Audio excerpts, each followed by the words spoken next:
សួស្តីអ្នកទាំងអស់គ្នារីករាយការចូលទស្សនាវីដេអូដែលសិក្សាអំពីមេរៀន Excel ក្នុងវីដេអូនេះខ្ញុំនឹងបង្ហាញអ្នកទាំងអស់គ្នាឲ្យឃើញអំពីរបៀបនៃការបង្កើតតារាងបាទអញ្ចឹងដើម្បីងាយស្រួលក្នុងការតាមដានចូលកម្មវិធីតែម្ដងអញ្ចឹងខ្ញុំដំណើរការកម្មវិធីក្នុងឧទាហរណ៍នេះខ្ញុំនឹងលើកអំពីការបង្កើតតារាងបញ្ជីវត្តមានប្រជុំប្រចាំខែមួយនៅក្នុងសាលាចំណេះទៅបែបណាអញ្ចឹងដើម្បីចាប់ផ្ដើមសូមបញ្ជាក់ថាតាមបទពិសោធន៍គឺគំនិតរបស់ខ្ញុំផ្ទាល់គឺយើងមិនគួរសរសេរនៅកន្លះទី1នោះទេទីយល់ល្អយើងអាចរំលង5កន្លះហើយយើងចាប់ផ្ដើមសរសេរនៅកន្លះទី6អញ្ចឹងខ្ញុំចាប់ផ្ដើមសរសេរ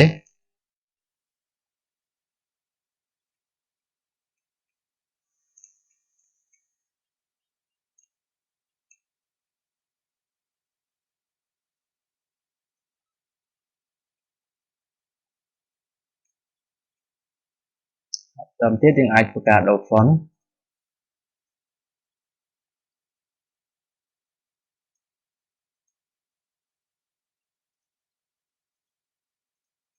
ហើយយើងអាចធ្វើការសេរីទំហំជួឈរតូចធំទៅតាមតម្រូវការជាក់ស្ដែងរបស់យើង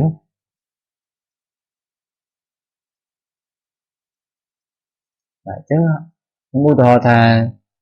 ខ្ញុំចង់បានដល់លេខ25នៅក្នុងកន្លែងនេះសូមបញ្ជាក់ថាយើងមិនចាំបាច់វាយដល់លេខរហូតទៅដល់លេខ25នោះទេបើខាតទេគឺយើងនិយាយតែលេខ1និងលេខ2បន្តមកទៀតយើងធ្វើការអស់រហូតទៅដល់ចំនួនលេខណាមួយដែលយើងចង់បានឧទាហរណ៍25នៅពេលនេះយើងឃើញថាយើងសរសេរបានទីក៏ហើយលេខរៀងក៏ហើយនៅពេលយើងសាកល្បងពីយើងសាកមើលបាទពេលនោះយើងឃើញថាយើងអត់មានទទួលបានតារាងតទៅសោះអញ្ចឹងដើម្បីទទួលបានតារាងគឺយើង select លើវាពីឆ្វេងមកស្ដាំពីលើទៅក្រោមដល់ចំនួនដែលយើងចង់បានបន្តមកទៀតធ្វើការ mouse ស្ដាំគេគេថា format cell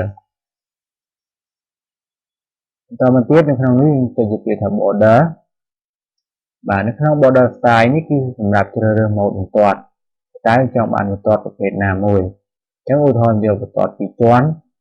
យើងអាចធ្វើការកំណត់ពណ៌បើយើងមិនកំណត់ទេគឺវាយកពណ៌ខ្មៅដែលស្វ័យប្រវត្តិអញ្ចឹងខ្ញុំយកបន្ទាត់ពីរជាន់សម្រាប់ដាក់ជុំវិញអញ្ចឹងយើងចុច outline បន្ទាត់មួយធម្មតានេះគឺសម្រាប់ដាក់ខាងក្នុងចុច inside ដល់មកធ្វើការចុច OK ពេលនោះយើងសាកមើលយើងឃើញថាយើងទទួលបាននៅតារាងមួយដែលមានចំនួន25ជួរដេកតាមអ្វីដែលយើងចង់បានប៉ុន្តែនៅក្នុងនេះយើងឃើញថាយើងនៅសល់ជាกระดาษនៅខាងក្រោមច្រើនអញ្ចឹងយើងអាចធ្វើការពង្រីកជួរដេកនីមួយៗដើម្បីឲ្យពេញกระดาษយើងមានបាទចំពោះការពង្រីកជួរដេកសូមបញ្ជាក់ថាយើងមិនត្រូវពង្រីកម្ដងមួយបែបនេះទេបើយើងធ្វើបែបនេះយើងអាចចំណាយពេលច្រើនថែមទាំងបានទទួលបានលទ្ធផលមិនល្អទៀតផងមានន័យថាទំហំជួរដេកនីមួយៗនេះគឺមិនមានទំហំស្មើគ្នានោះទេដើម្បីទទួលបានទំហំស្មើគ្នាគឺយើងធ្វើការ select បែបនេះបើហាម select បែបនេះបើយើង select បែបនេះគឺมันអាចទទួលបានផលនោះទេអញ្ចឹងយើងត្រូវតែ select បែបនេះបាទដល់ត្រឹមចំនួនលេខ25ដែលយើងចង់បានបន្តមកទៀតយើងគ្រាន់តែពង្រីកសាលាណាមួយឧទាហរណ៍ពង្រីកប៉ុណ្នេះបាទអញ្ចឹងយើងឃើញថាអាចនៅចន្លោះទៀតយើងអាចថែមទៅទៀត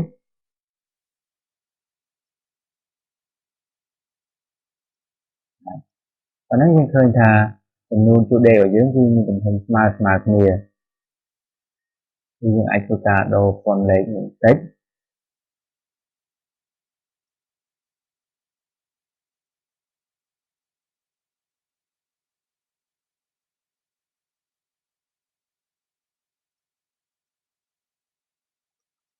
បន្ទាប់ពីយើងទទួលបានតារាងហើយដំណាក់កាលបន្ទាប់គឺយើងចាប់ផ្ដើមសរសេរចំណងជើងអញ្ចឹងយើងអាចធ្វើការ select បែបនេះហើយយកពាក្យថា merge and center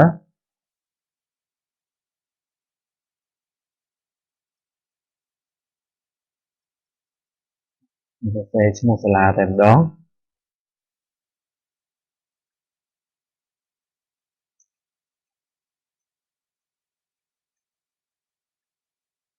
នេះសាលាចំណេះទូទៅបែបអាណាចង់សេជាភាសាអង់គ្លេស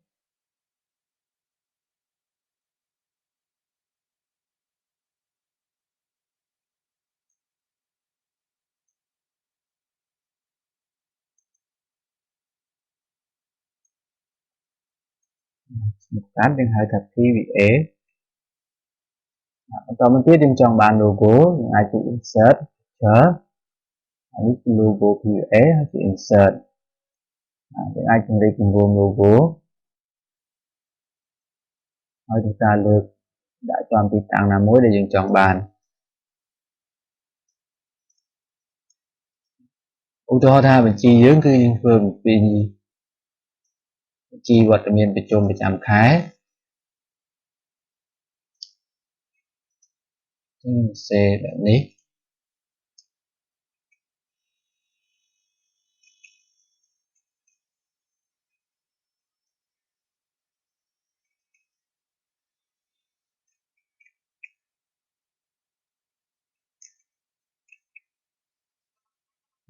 អាចចាំខែណាមួយសម្រាប់ឆ្នាំ2014ឥ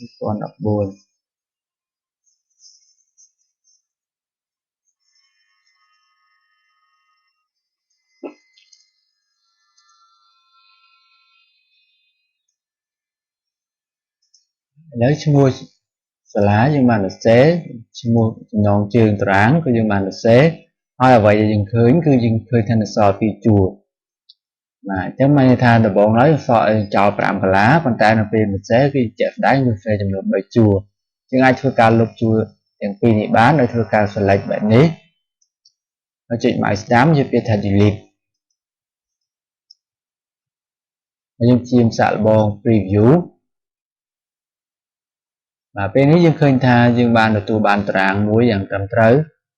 ហើយយើងបានឈ្មោះសាលាក៏ដូចជាបញ្ជី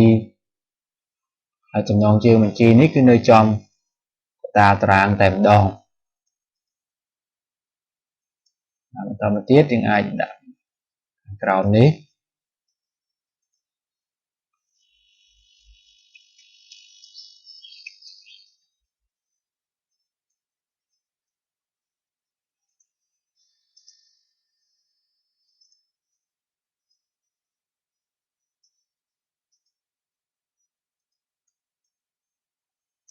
ពេលនេះយើងទទួលបានតារាងមួយជាការស្រេចបន្តមកទៀតខ្ញុំនឹងបញ្យល់បកស្រាយនៅចម្ងល់អ្នកទាំងអស់គ្នាដែលខ្ញុំដឹងថាអ្នកទាំងអស់គ្នាប្រកាសជាមានចម្ងល់ថាហេតុអ្វីចាំបាច់ត្រូវចោល5កាឡាខាងដើមមុននឹងយើងសរសេរបាទចំពោះការចោលឬមិនចោលនេះវាមិនមែនជាក្បួនខ្នាតអ្វីនោះទេដូចខ្ញុំបញ្ជាក់ខាងដើមនេះគឺជាបទពិសោធន៍របស់ខ្ញុំតែប៉ុណ្ណោះបើសិនជាគ្នាយើងចង់សរសេរមុនក៏បានដែរប៉ុន្តែឧទាហរណ៍ថាបើសិនយើងត្រូវការសរសេរចំណងជើងមុនសួរថាតើយើងចង់កាត់ត្រឹមណាដើម្បីសរសេរចំណងជើងបាទគឺចម្លើយប្រហែលជាមិនដឹងថាយើងត្រូវកាត់ដល់ត្រឹមណានោះទេឬក៏អ្នកទាំងអស់គ្នាអាចឆ្លើយបានទេថាតើយើងគួរតែសរសេរត្រឹមនេះហើយនៅចំសរសេរចំណងជើងត្រឹមនេះឬក៏កន្លែងសរសេរត្រឹមនេះដើម្បីឲ្យចំណងជើងហ្នឹងស្ថិតនៅចំកណ្ដាលផ្នែកតារាងបែបនេះបាទអញ្ចឹងបើសិនជាយើងសរសេរចំណងជើងមុនឬក៏យើងកាត់មុនបែបនេះឧទាហរណ៍ត្រឹមអក្សរ X បាទពេលនោះយើងប្រកាសជាប្រឈមមុខទៅនឹងការដែលចំណងជើងរបស់យើងមិនស្ថិតនៅចំផ្នែកកណ្ដាលអញ្ចឹងបើសិនឧទាហរណ៍យើងសរសេរអក្សរចូលបែបនេះបាទតែជាក់ស្ដែងតារាងរបស់យើងគឺមានតែត្រឹមនេះទេឬក៏អាចដល់ត្រឹមនេះអញ្ចឹងឃើញថាចំណងជើងហើយនឹងតារាងគឺមិនត្រឹមត្រូវនោះទេយើងត្រូវចំណាយពេលម្ដងទៀតដើម្បីធ្វើការ merge ដើម្បីសេរីទៅតាមតារាងជាក់ស្ដែងបាទអញ្ចឹងដើម្បីកុំឲ្យខាតពេលគឺ